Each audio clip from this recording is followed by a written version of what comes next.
Letrang A. Letrang A. Ano ang tunog ng letrang A? Ano ang tunog ng letrang A? Ano ang tunog? Sige, tingnan natin kung tama ba. Kasi nagre-review tayo. Ang tunog ng letrang A? Mahusay mga bata. Ang tunog ng letrang A ay A. Tama. Very good, Ngayon, children. sabayan ninyo ako na bigkasin ang tunog ng letrang A. A. A. No? Maliit at saka malaki. O, kayo naman, kayo ang magbigkas. Sige, ibigay ang tunog. Sige,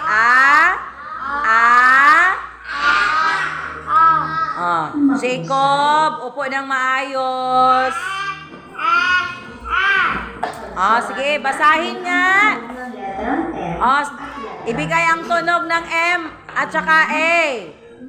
Ibigay ang tunog. Ma.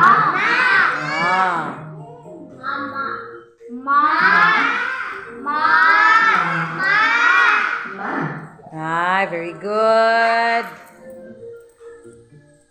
Okay, dito sa susunod. Ano ang pantig?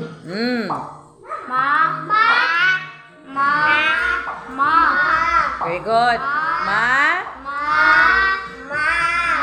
Tama. Magaling mga bata. Sunod.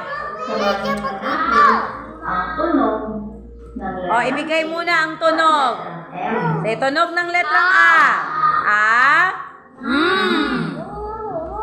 Makita naman ko na, Jacob. Paano yan basahin? Okay. Basahin mo. Basahin na. Say, ready, go. Basa. Am.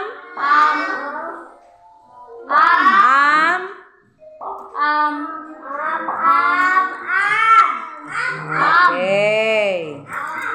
Mahusay. Next.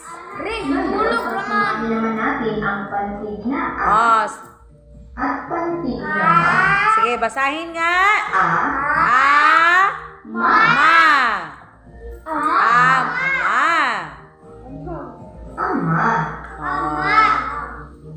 Mag-review ta ha. Nag-review na taan eh. Kayo muna taan na. Sige, basahin nga lahat.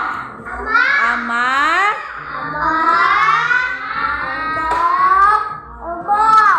Kauna po ning uban. Ga-memorize dagway.